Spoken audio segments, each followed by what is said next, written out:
नमो नमः मित्रों, संस्कृत जीवनम में आप सभी का स्वागत है। हम लोग अपनी साहित्यिक कक्षा में उपस्थित हैं, जिसके अंतर्गत भर्तृहरिकृत नीति शतकम का हम लोग अध्ययन कर रहे हैं। तो अभी तक की कक्षाओं में हम लोगों ने नीति शतकम के कुल 68 श्लोकों का अध्ययन कर लिया है। और जैसा कि हम लोग जो अध्ययन कर रहे हैं, यह सभी श्लोक हमारे परोपकार पद्धति से लिए गए, अर्थात जो भी हमारे श्लोकों का अध्ययन चल रहा है इस समय, वो सभी परोपकार पद्धति से लिए गए हैं। तो आइए अब तक के श्लोकों को जैसा कि हम लोगों ने अध्ययन कर चुके हैं, तो आगे के श्लोकों के साथ आगे बढ़ते हैं। तो जो भी मित्र हमारे साथ लाइव जुड़ चुके हैं, सभी लोग वीडियो की लिंक को अपने दोस्तों के साथ शेयर कर दें, जिससे कि अधिक से अधिक लोग वीडियो के साथ लाइव आए। और आप सभी लोगों से मेरा अनुरोध है कि आप लोग वीडियो को पूरी देखा करें, क्योंकि जितने भी हमारे श्लोक चल रहे हैं या उनकी जो व्याकरणिक टिप्पणियां होती हैं, तो ये बहुत ही महत्वपूर्ण है। क्योंकि अभी जो टीजीटी का एग्जाम हुआ है, अगर आप लोगों में से अधिकांश लोगों ने, जिन लोगों ने भी टीजीटी दिया होगा, उनको पता होगा कि अब जैसे कि पहले प्रश्न पूछे जाते सरल सरल आसान से, उस तरीके से प्रश्न ना पूछ करके आपका कोई भी श्लोक की एक पंक्ति या सूक्ति दे करके उसमें विभक्ति पूछ देते हैं, उसमें किसी शब्द में समास पूछ देते हैं, किसी में प्रत्यय पूछ देते हैं। इस प्रकार से बहुत ही महत्वपूर्ण इस प्रकार से प्रश्न पूछे जाते हैं। कहीं प्रत्यय पूछते हैं, कहीं समास पूछ देते हैं, कहीं संधियां पूछते हैं, कहीं विभक्तियां पूछ देते हैं, और कभी कभी किसी शब्द का अर्थ पूछ देते हैं। तो इसलिए ऐसा नहीं है कि जब हम अर्थ बताते हैं केवल तब तक आप वीडियो देखिए, उसके बाद जब हम व्याकरणिक टिप्पणियां बताना आरंभ करते हैं, तो मैंने देखा है कि कुछ लोग लाइव से चले जाते हैं। तो आप लोग जाइए मत, क्योंकि सभी श्लोकों के अर्थ के साथ साथ जितनी भी व्याकरणिक टिप्पणियां हैं, ये सभी बहुत बहुत बहुत महत्वपूर्ण है परीक्षा की दृष्टि से। क्योंकि पहले से अब जो परीक्षा का पैटर्न है वो बदल चुका है। पहले नॉर्मली क्वेश्चन पूछ दिए जाते थे, कोई सूक्ति देकर के पूछ दी गई और पूछ देते थे कि यह सूक्ति किस ग्रंथ से ली गई है, या इसमें कौन सा अलंकार है, कौन सा छंद है, इस प्रकार से पूछते थे। किंतु अब तो उसमें समास भी पूछते हैं, संधियां भी पूछते हैं। इसलिए आपके कहीं से भी कोई सा भी प्रश्न पूछा जा सकता है। इसलिए आप प्रत्येक श्लोक का अध्ययन, उसके साथ साथ उसकी व्याकरणिक टिप्पणियां, उसके छंद, उसके अलंकार, उसके समास इत्यादि, सभी संधि इत्यादि को जानते रहिए, क्योंकि कहीं से भी कोई सा भी प्रश्न बन सकता है। तो आइए हम लोग हमारा श्लोक का अध्ययन आरंभ करते हैं, क्योंकि बहुत समय चला गया है आपका, अब अधिक समय नहीं लेंगे। तो हम लोग हमारा जो 69वां श्लोक है उसका अध्ययन आरंभ करते हैं। आइए, तो जैसा कि यह जो हमारा श्लोक है, यह वसंत तिलका छंद में है, और वसंत तिलका छंद का जो लक्षण है वह होता है उक्ता वसंत तिलका नभजा जगौगा। तो आइए इसका वाचन कर लेते हैं। पापं निवारयति योजयति हिताय, गुह्यं निगूयति गुणान् प्रकटीकरोति, आपद्गतं च न जहाति ददाति काले, सन्मित्र लक्षणमिदं निगदन्ति सन्तः। अब यहाँ आप देख रहे होंगे, जो हमारा इस अंतिम पंक्ति में जो देखा जाए तो ये जो अंतिम पंक्ति है, यह सूक्ति लाइन है। तो यहाँ आप देख रहे हैं कि सन्मित्र, तो मित्र शब्द से तात्पर्य यहाँ जो श्लोक है यह मित्रों के विषय में ही बताया गया है। आगे लिखा हुआ संतः। तो इस श्लोक में जो वर्णन है, पहले उसको जान लेते हैं कि संतः जो सज्जन व्यक्ति हैं, उन लोगों ने, अर्थात जो सज्जन व्यक्तियों के द्वारा जो सन्मित्र अर्थात अच्छे जो मित्र होते हैं, उनके इस लक्षणों का ही वर्णन इस श्लोक के अंतर्गत भर्तृहरि जी ने किया है। अर्थात जो अच्छा मित्र होता है उसके क्या क्या लक्षण होते हैं, उन संपूर्ण लक्षणों को संतों ने, अर्थात संतों के द्वारा अच्छे मित्र के क्या क्या लक्षण बताए गए हैं, उन सभी लक्षणों का समावेश हमारे इस श्लोक के अंतर्गत भर्तृहरि जी ने किया है। तो आइए जानते हैं कि वह लक्षण कौन कौन से हैं जो एक अच्छे मित्र के होते हैं, अर्थात अच्छे मित्र में जो लक्षण होने चाहिए वह कौन कौन से होते हैं। तो सर्वप्रथम जो हमारी सूक्ति वर्ण है इसको छोड़ देते, बाद में देख लेंगे। ऊपर से ही आरंभ करते हैं कि पापान निवारयति। तो यहाँ पर जब हम संधि विच्छेद करेंगे तो पापात धन निवारयति हो जाएगा। तो पापान निवारयति तात्पर्य पाप से निवारण करता है, अर्थात पाप से बचाता है, दूर करता है। तो जो अच्छा मित्र होता है वह अपने मित्र को पाप से दूर करता है, अर्थात वह किसी गलत कर्म में लिप्त ना हो जाए, इस बात का पूरा प्रयास करता है। और यदि किसी गलत संगति में वह पड़ जाता है तो उस गलत संगति से भी उसको निकालता है, उससे उसको दूर करता है। तो प्रथम लक्षण भर्तृहरि जी ने क्या बताया कि पापान निवारयति, अर्थात पाप से दूर करता है, पाप का निवारण करता है, पाप से दूर हटाता है। आगे योजयते हिताय, हिताय हित के कर्मों में या हित के लिए, योजयते प्रवृत्त करता है, तात्पर्य हित में लगाता है या हित के कार्यों में प्रवृत्त करता है। गुह्यम निगूह्यति, गुह्यम, गुह्यम माने होता है छिपाने योग्य, कि जो छिपाने योग्य बातें होती है या छिपाने योग्य जो उसके कार्य या व्यवहार या कुछ भी होता है, उसको क्या करते हैं, निगूह्यति, निगूह्यति माने छिपाते हैं, कि जो छिपाने योग्य चीजें होती हैं उसको छिपाते हैं। गुणान प्रकटीकरोति, और गुणान माने गुणों को, प्रकटीकरोति प्रकट करता है, कि जो अच्छा मित्र होता है वह अपने मित्र की छिपाने योग्य बातों को छिपाता है और अपने मित्रों के गुणों को सबके सम्मुख प्रकट करता है, सबके सम्मुख भी प्रकट करता है और उस मित्र में भी प्रकट करता है। आगे कहते हैं कि आपदगतम च न जहाति, च माने और, आपदगतम आपत्ति में जाने पर, जब उसका मित्र किसी संकट में पड़ जाता है अर्थात किसी आपत्ति से ग्रस्त हो जाता है, तब ना जहाती, ना माने नहीं, जहाती माने छोड़ता है, तब उसको उस आपत्ति या संकट के समय में अकेला नहीं छोड़ता है। ददाति काले, ददाति माने देता है, काले माने समय पर, अर्थात समय पड़ने पर उसको देता है। तो यहाँ पर किसी वस्तु का नाम न होने से ही हम अर्थ लगा लेते हैं कि जब उसके मित्र को किसी धन इत्यादि किसी भी प्रकार की सहायता की आवश्यकता होती है, तब वह समय पड़ने पर उसकी आवश्यकता के अनुसार उसको धन इत्यादि जिस वस्तु की भी आवश्यकता होती है वह दे करके उसकी मदद करता है, अर्थात समय पड़ने पर उसको धन इत्यादि ददाति माने देता है। अब देखते हैं कि संतः, सज्जनों के द्वारा या सज्जनों ने, सन्मित्र अच्छे मित्र के, इदम लक्षणम, इदम माने यह, लक्षणम माने चिन्ह या लक्षण, निगदंती, निगदंती माने बताते हैं, कि जो सज्जन व्यक्ति है वह अच्छे मित्र के यही लक्षण बताते हैं। पुनः एक बार देख लेते हैं कौन कौन से लक्षण है, कि पापान निवारयति, मित्र को पाप से बचाता है या पाप से दूर करता है। योजते हिताय, हिताय हित के कार्यों में प्रवृत्त करता है या लगाता है। गुह्यम निगूह्यति, छिपाने योग्य बातों को छिपाता है। गुणान प्रकटीकरोति, और मित्र के गुणों को प्रकट करता है।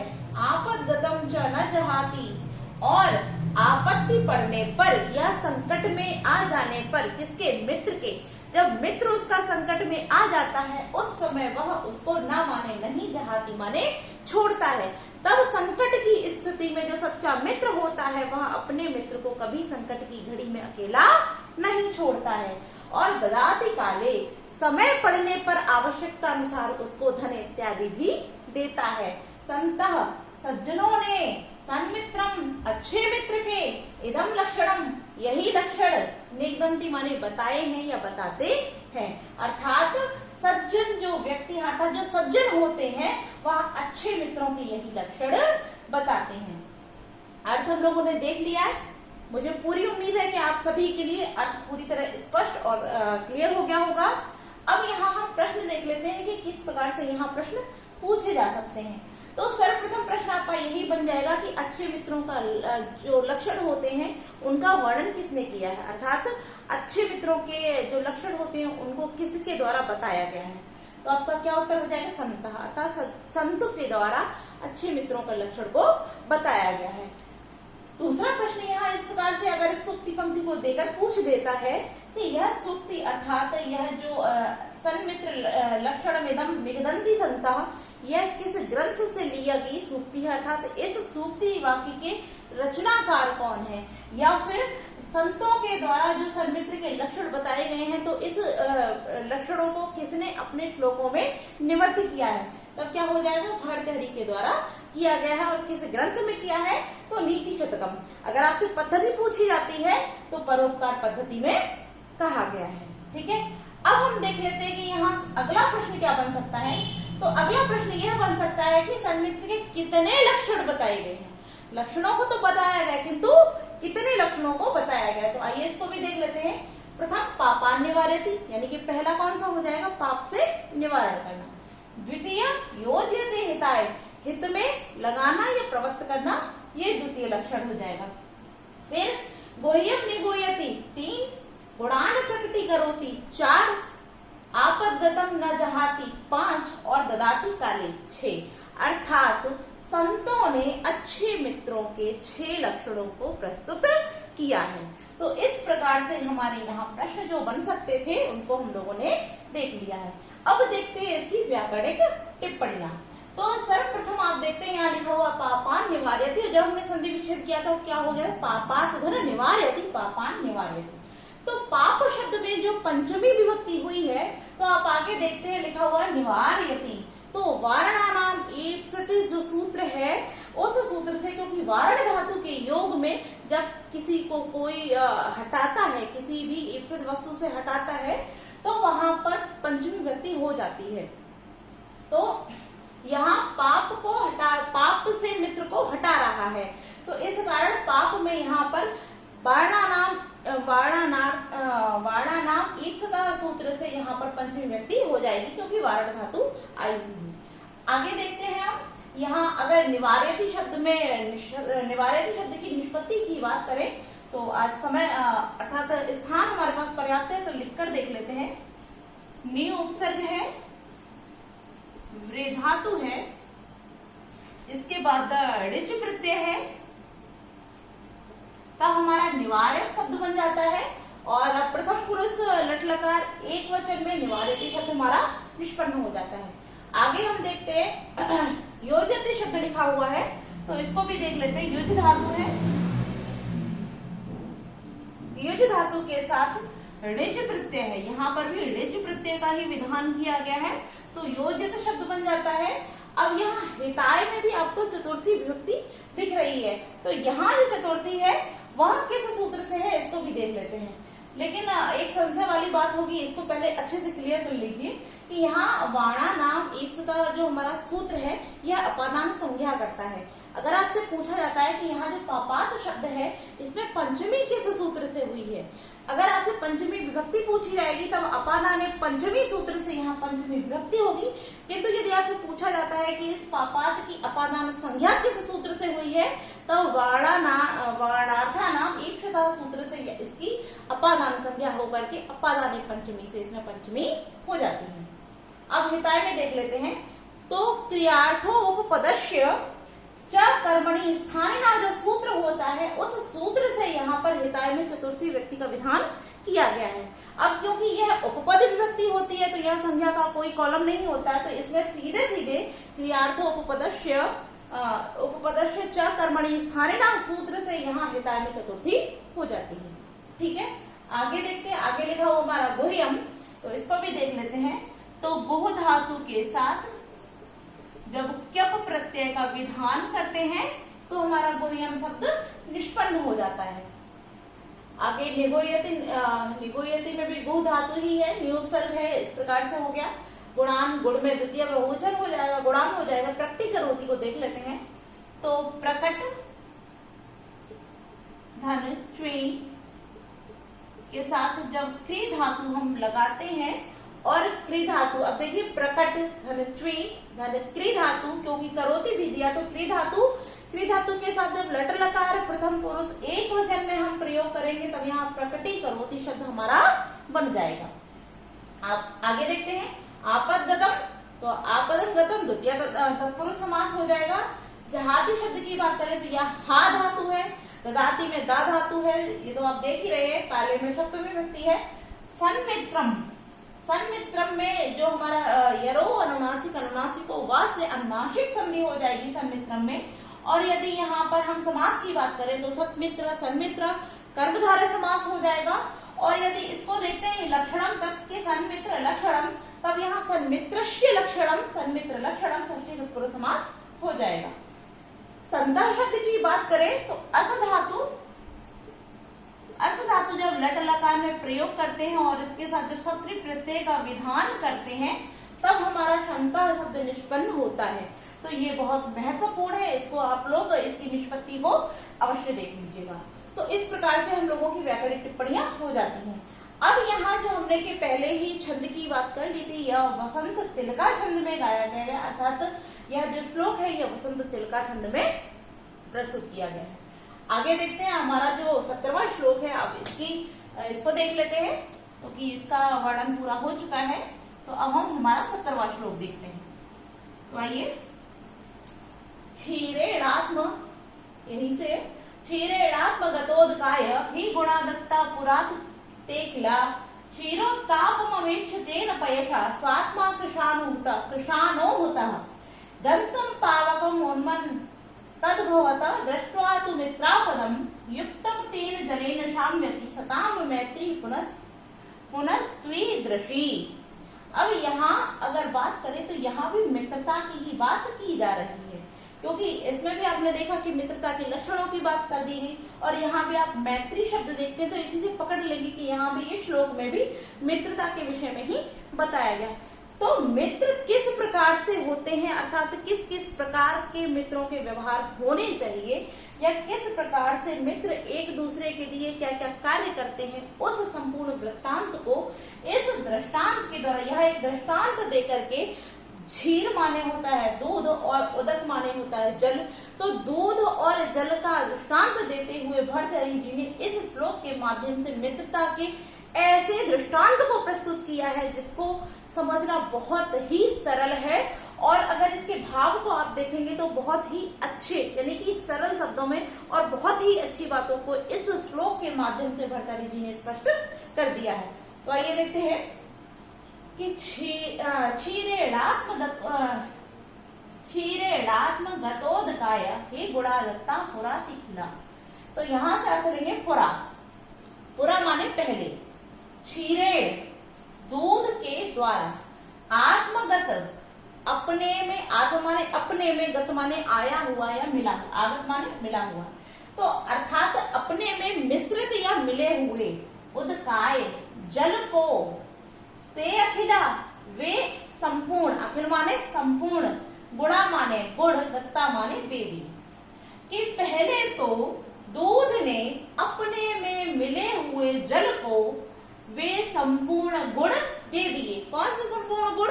तो जो दूध के गुण होते हैं वह संपूर्ण गुण दूध ने अपने आप में मिले हुए उस जल को अपने जैसे ही संपूर्ण गुणों को समर्पित कर दिया। क्योंकि जब दूध और जल एक दूसरे में मिल जाते हैं तब दूध और जल को अलग अलग करना बहुत ही असंभव हो जाता है। तो यही से कि जो क्षीर अर्थात जो दूध होता है वो अपने सभी गुणों को उस जल को भी अर्पित कर देता, अर्थात उसको भी प्रदान कर देता है जो उस जल में मिला दिया गया, जो उस दूध में जल मिला दिया गया हो।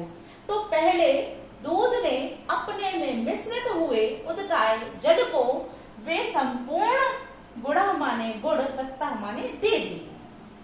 आगे देखते हैं कि क्षीरोत्तापम अवेक्ष्य, क्षीर उत्ताप अर्थात क्षीर को, तात्पर्य दूध को, उत्ताप अर्थात जलते हुए, अवेक्ष्य देख करके, तेन पयसा उस जल ने, स्व आत्मा अपने आप को, कृशानो अग्नि को, होता अर्पित कर दिया। कि जब दूध को गर्म होते या तपते हुए, जलते हुए देख करके उस जल ने अपने आप को उस अग्नि को समर्पित कर दिया। क्योंकि सर्वप्रथम क्या होता है, आप लोग घर पे भी जैसे दूध गर्म करते हैं तो क्या करते हैं, लोग दूध को किसी बर्तन में रखते हैं और उसमें पानी को मिला देते हैं। तो सर्वप्रथम जब उसमें जल को हम मिला देते हैं उस दूध में, तो जल और दूध मिश्रित होके एक जैसा ही हो जाता है। तो सर्वप्रथम जो उस दूध के गुण थे वह सभी गुण किसको प्राप्त हो गए, उस जल को भी। फिर जब वह दूध जो होता है उसको हम जब किसी बर्तन में करके गर्म होने के लिए रख देते हैं तो आपने देखा होगा कि जब दूध उबलना आरंभ होता है तो जो उसके अंदर जल हम लोग मिश्रित करते हैं तो धीरे धीरे करके वह जल जो होता है वो जलने लगता है। तो वही बता रहे हैं कि जब उस दूध को गर्म होता देखा किसने, उस जल ने, तो उस जल के द्वारा जब दूध को गर्म होते या तपते हुए अवेक्षमाने देख करके उस जल ने अपने आप को क्या किया, अग्नि को समर्पित कर दिया। तात्पर्य उस दूध को नहीं जलने दिया, अपनी आहुति उस अग्नि में प्रदान कर दी। आगे देखिए, यहां से देखते हैं, तो तब, तद माने उस, अब किस उस, तो उस दूध ने, तब उस दूध ने मित्र आपदम, मित्र को, आपदम माने संकट में, दृष्टा माने देख करके, किस मित्र को, क्योंकि जो जल रहा था, कौन जल रहा था, तो तेन पैसा, जिसने अपने प्राणों की आहुति अर्थात अपने आप को अग्नि को समर्पित कर दिया, तो वह जो जल था, जो जल रहा था, तो इस मित्र को, क्योंकि दूध ने जब पानी को जलते हुए देखा तो उस जल को, मित्र को आपत्ति में दृष्टा माने देख करके, पावकम अग्नि में, गंतुम माने जाने के लिए, उन्मत्त अभवत, उन्मत्त हो गया, उद्गलित हो गया, अर्थात वो बहुत ही अत्यधिक प्रयास से उद्वेलित होते हुए या उन्मत्त होते हुए उस अग्नि में जाने के लिए उद्यत हो गया या प्रवृत्त हो गया। पुनः देख लीजिए कि तू माने तब, तद माने वह दूध, मित्र जल को आपत्ति में दृष्टा माने देख करके, पावकम अग्नि में, गंतुम माने जाने के लिए, उन्मत्ता अभवत, उन्मत्त हो गया, प्रवृत्त हो गया। आगे देखते हैं कि युक्तम तेन जलेन, तेन माने उस, जलेन माने जल से, युक्तम माने युक्त होने पर, पुनः साम्यति, पुनः शांत हो गया। कि जब उसने उस जल को जलते हुए देखा, क्योंकि उस जल ने अपने प्राणों की, अपने आप की आहुति किसको दे दी, अग्नि में आहुत कर दिया। तो जब दूध ने देखा कि उसमें जो मिश्रित जल था, तो वह उसका जो जल मित्र हो गया, मित्र था, वह मित्र, उस मित्र को आपत्ति में देख करके उस दूध ने भी क्या किया, अपने आप को अग्नि में देने के लिए उन्मत्त हो गया, अर्थात वह भी उस अग्नि की ओर ऊपर आकर भागने लगा। तो जब दूध उस जल के अपने मित्र को आपत्ति में देख करके अग्नि में जाने के लिए प्रवृत्त हो गया, तब उस जल को पुनः प्राप्त करके वह दूध क्या होता है, साम्यति माने शांत हो जाता है। सताम मैत्री ईदृशी, अर्थात सताम माने सज्जनों की, मैत्री माने जो मित्रता होती है, ईदृशी ऐसी ही होती है, कि जो सज्जनों की मित्रता होती है वह ऐसी ही होती है। श्लोक का अर्थ हम लोगों ने देख लिया, पुनः एक बार इसके भाव को देख लेते हैं, शायद नहीं समझ में आया हो तो पुनः एक बार क्लियर कर लेते हैं। कि जब आप देखिए कभी भी दूध गर्म करने के लिए हम लोग रखते हैं तो उसमें जल और दूध दोनों ही चीजों को मिक्स करके रखते हैं। तो जब दूध जलना अर्थात गर्म होना आरंभ होता है तो दूध के अंदर जो मिलाया हुआ जल होता है वह जलता है, उस दूध का कुछ नहीं बिगड़ता। तो सर्वप्रथम दूध अपने सभी गुण उस जल को दे देता है। तो दूध के द्वारा पहली पंक्ति में जो मित्रता दर्शाई गई वो किसकी दर्शाई गई, इस दूध ने क्या किया, इस जल को अपने संपूर्ण गुण दे दिए। तो इस दूध ने अपनी मित्रता जल के प्रति निभाई।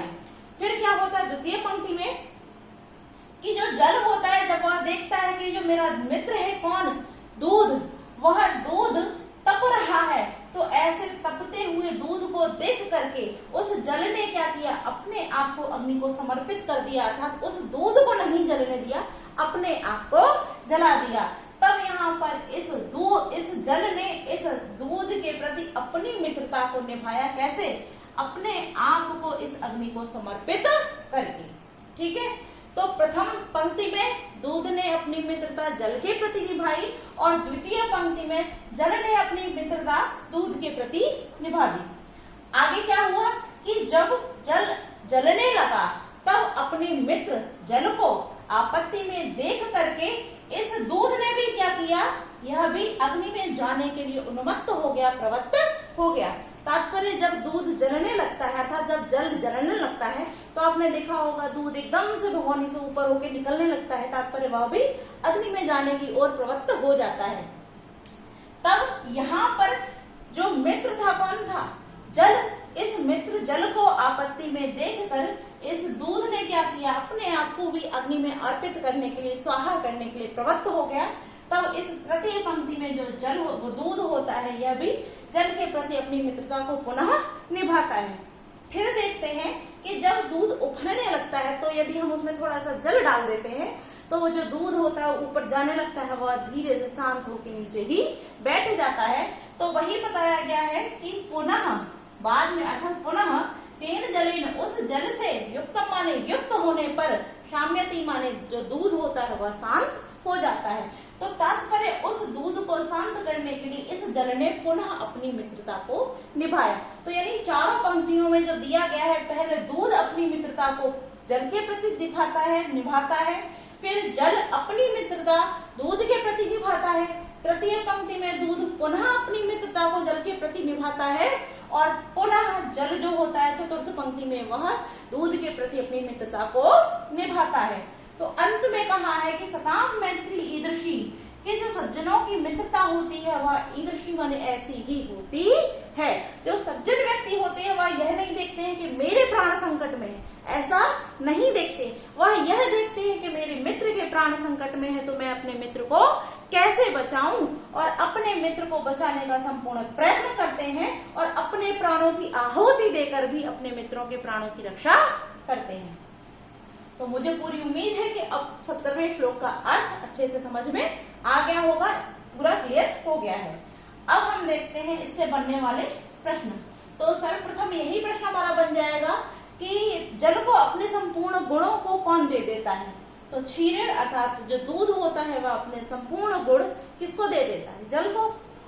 और अगला प्रश्न यहाँ आ जाएगा कि दूध को तपता हुआ देख करके अपने आप को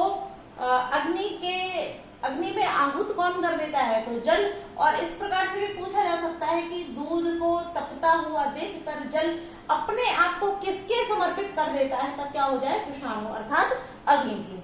और इस शब्द का अर्थ आप लोग अच्छे से ध्यान रखें, कृष्णाणु माने अग्नि होती है और बहुत महत्वपूर्ण शब्द है ये। आगे देखते हैं, अगला प्रश्न यह बन जाता है कि जब मित्र को आपत्ति में देख करके अपने आप को अग्नि में देने के लिए या अग्नि में जाने के लिए कौन उन्मत्त हो जाता है? तो पुनः क्या हो जाएगा? क्षीर। और यहाँ अगर मित्रा शब्द से पूछा जाता है कि यहाँ इस मित्र शब्द से किसका बोध होता है, तो जैसे कि हम अभी वर्णन कर भी चुके हैं कि पैशा अर्थात जल का, पय अर्थात जल का। आगे हमारा कि जो सज्जनों की मित्रता होती है वह किस प्रकार से होती है, अर्थात कैसी होती है? तो इनमें से कोई सी भी पंक्ति देकर के आपसे पूछा जा सकता है, या तीनों दी हो और चौथी कोई अन्य दी गई होगी, तो आप लोग इन तीनों अर्थात पूरे श्लोक को ही बहुत अच्छे से ध्यान रखिए, क्योंकि जो सज्जनों की मित्रता होती है वो इसी प्रकार से होती है, और इस दृष्टांत को आप लोग याद रखिएगा। अब हम देखते हैं इसकी व्याकरणिक टिप्पणियां, किंतु सर्वप्रथम इसके जो छंद है उसको भी जान लेते हैं। तो इस श्लोक में हमारा शार्दूल विक्रीडित छंद है, और यदि हम बात करें अलंकार की, तो क्योंकि जो इसकी अंतिम पंक्ति है, जो 17वें श्लोक की अंतिम पंक्ति है, यह सूक्ति है, और इस पंक्ति में हमारा जो अलंकार है वह कौन सा है? वह अर्थांतरन्यास अलंकार है। और इससे पहले वाली जो हमारी पंक्ति है, इस गंतुम पावकन उन्मत्त तद्भवत् दृष्ट्वा तु मित्रापदम, इस पंक्ति में उत्प्रेक्षा अलंकार दिया गया है। अब क्योंकि हम लोगों ने छंद जान लिया, अलंकार जान लिया, तो अब देख लेते हैं हमारी जो महत्वपूर्ण व्याकरणिक टिप्पणियां हैं। तो यहाँ सर्वप्रथम क्षीरण में आप देख रहे हैं तृतीय विभक्ति है। अब आत्मगता, तो आत्मनम गतः द्वितीय तत्पुरुष समास हो जाएगा, और आत्मगत धन उदकाय गुण संधि हो जाएगी आद गुणा सूत्र से। आगे देखते हैं, ते अखिला, तो ते धन अखिला, यहाँ पे ते खिला, तो यहाँ पर एक पदांतरति सूत्र से हमारी पूर्व रूप संधि हो जाएगी। अब यहाँ देते हैं क्षीरोत्तापम, तो क्षीरोत्तापम जो हमारा शब्द है, तो क्षीरस से धन उत्तापम, क्षीरोत्तापम, तब यहाँ पर षष्ठी तत्पुरुष समास हो जाएगा। और हम आगे देखते हैं कि क्षीरोत्तापम अवेक्ष्य, तब यहाँ पर मोहनुस्वार सूत्र से अनुस्वार संधि हो जाती है। आगे बात करते हैं यहाँ पर अवेक्ष्य शब्द की, तो इसकी निष्पत्ति अर्थात इसकी उत्पत्ति देख लेते हैं कि किस प्रकार से होती है। तो इसमें अब उपसर्ग है, इच्छ धातु है और इच्छ धातु के बाद ल्यप प्रत्यय है, ल्यप प्रत्यय है, जो कि ल्यप प्रत्यय का विधान कत्वा के अर्थ में करते हैं, तो यहाँ पर ल्यप प्रत्यय का विधान किया गया है। आगे देखते हैं, तेन पैशा तृतीय व्यक्ति है, दोनों में ही सुधन आत्मा स्वात्मा यड़ संधि हो जाएगी कोई यड़ के सूत्र से। कृषाणु का देख लेते हैं, तो कृषाणु, कृषाणु शब्द जो है हमारा वह क्रस धन आनुक प्रत्यय से, आनुक प्रत्यय से मिलकर हमारा कृषाणु शब्द निष्पन्न होता है। होता देखते हैं, तो हु धन कित है, हु धन कित प्रत्यय के विधान से हुत शब्द निष्पन्न होता है। आगे देखते हैं, गंतों में तुमन प्रत्यय है, पावकम उन्मत्ता मौन स्वर से अनुस्वार संधि हो जाएगी, उन्मनः तद भवत, तब यहाँ विसर्ग संधि हो जाएगी, दृष्टवा में कत्वा प्रत्यय है। मित्रापदम, मित्रस्य आपदम, यहाँ पर भी षष्ठी तत्पुरुष समास हो जाएगा। और आगे देखिए, तेन जलेन तृतीया विभक्ति है। आगे मैत्री, इसको देख लेते हैं, तो मित्र के साथ अड़ प्रत्यय का विधान करते हैं हम, तो हमारा मैत्री शब्द निष्पन्न हो जाता है। और पुनः धन ईदृशी, तो यहाँ पर पुनः धन तू धन ईदृशी, यहाँ पर विसर्ग संधि हो जाएगी और उसके बाद यड़ संधि हो जाती है। तो हम लोगों ने हमारा जो 70वां श्लोक था इसका संपूर्ण अर्थ देख लिया है। तो आज के लिए हम इतना ही रखते हैं, और जो 71वां श्लोक है इसको हम अगली कक्षा में प्रस्तुत करेंगे। और क्योंकि श्लोकों का अर्थ अच्छे से क्लियर हो गया है और मुझे पूरी उम्मीद है कि आप सभी को अच्छे से समझ में आ गया होगा। तो आप लोग कमेंट करके अवश्य बताया कीजिए, और आपके जो भी सुझाव होते हैं वीडियो को लेकर या क्लास को लेकर, तो आप उसको अवश्य बताया कीजिए। तो आज के लिए हम इतना ही रखते हैं मित्रों। नमो नमः।